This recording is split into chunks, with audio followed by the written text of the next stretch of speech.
There was once a boy named Leo who lived in a village where every house had a magnificent clock tower. The clocks weren't just for telling time, they were works of art, painted with scenes of the families inside, farmers harvesting, scholars studying, artists creating.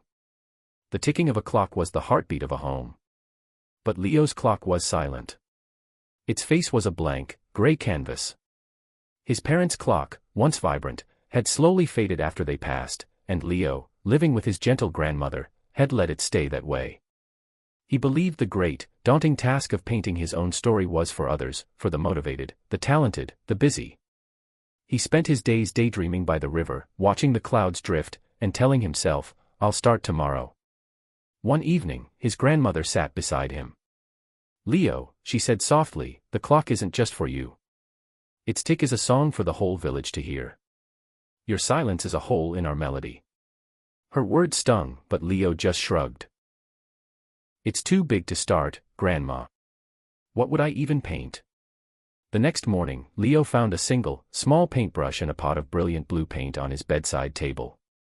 Pinned to it was a note, just one tick. Confused, he went to the clock tower. It loomed over him, intimidating and vast. "It's impossible," he thought. But remembering his grandmother's words, he decided to do the absolute smallest thing he could. He dipped the brush and painted a single, tiny petal in the corner of the giant clock face. It took less than a minute. He put the brush down and went about his day, feeling a tiny, strange sense of accomplishment. The next day, the blue paint and brush were there again. Just one more tick. Sighing, Leo went back. He added a stem to the petal. Then another petal.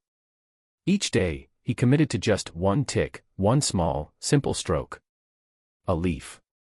A dewdrop. A hint of a sky. Some days he was inspired and painted for an hour.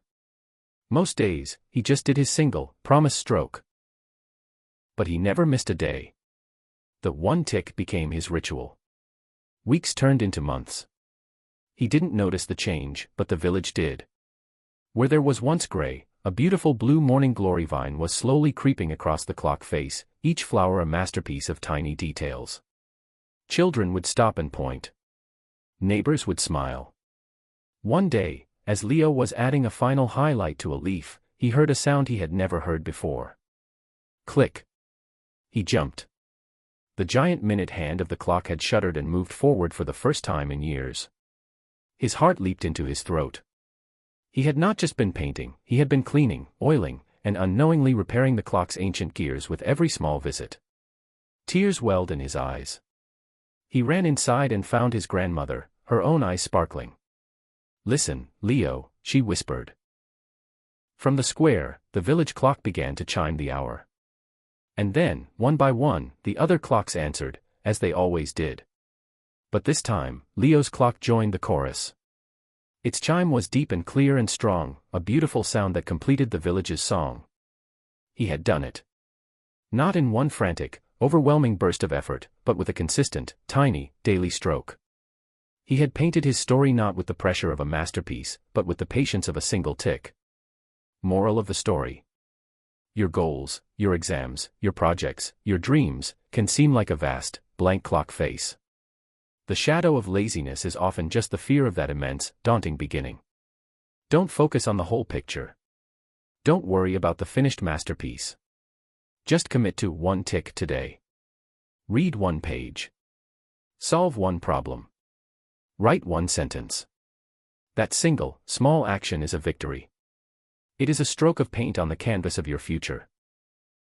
And one day, you will step back and hear your own clock chime, and you will realize that all those tiny, consistent efforts have built not just a success, but a life, a story, and a song that inspires everyone around you.